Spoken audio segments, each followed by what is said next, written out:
podcast show for business owners and managers who are passionate about developing people and growing a successful business. And now here's your host, Alistair Booth from the HR Booth. Welcome back to the channel, and thanks for tuning into this latest episode. In this lightning podcast, I'm going to discuss the benefits of the probation period. Now, the probation period is something that is included in the contract of employment. Normally, it could be 3 months or 6 months, and what that allows you to do is to assess somebody's suitability for the job role.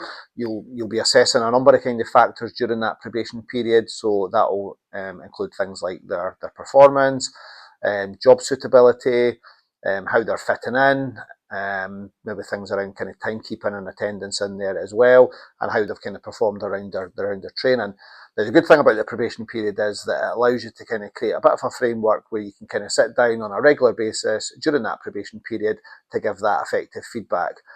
What we find in business is that nobody likes having a difficult conversation, and sometimes, if there's performance issues or concerns, you kind of put that off and don't address it. Whereas having that probation period at least allows you a kind of forum to have these discussions. My advice would always be there shouldn't be any surprises when it comes to the probation review. So regardless if that's 3 months or 6 months, you should always the individual should always kind of know what you kind of think about their performance, so you're not getting to that probation review and then it comes as a surprise that you're ending their employment because you've got all these issues or all these concerns. So what you should be trying to do during that probation period is give regular ongoing feedback. That might be something that you're seeing on a regular basis. It'll be observational feedback and kind of sitting down on a regular basis to give some specifics on that. So what you think they've done well, what they need to improve on, and give some specific targets on that around what they need to improve on for the next review. There might be a situation where if it's a 3-month probation period, that can go by quite quickly. You've perhaps not had the time to assess them properly. So in that situation, what you could look to do is perhaps extend the probation period. And then kind of build something in there that you're going to carry out regular reviews during that extension of the probation period.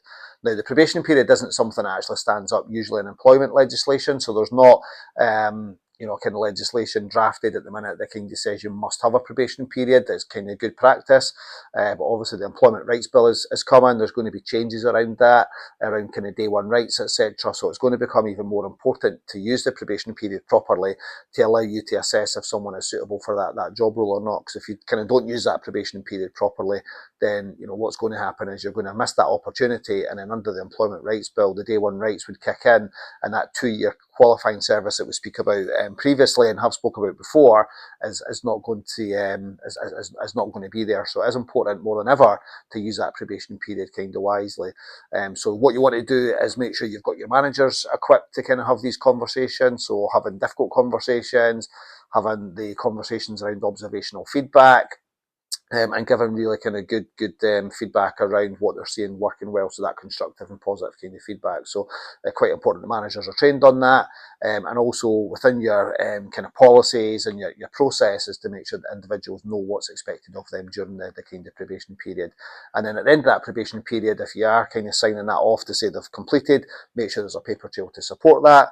If there's a period of extension, confirm what the extension period looks like and what that is. And if you're signing off a probation period to say that they've met the requirements of the role, that's covered off in writing as well.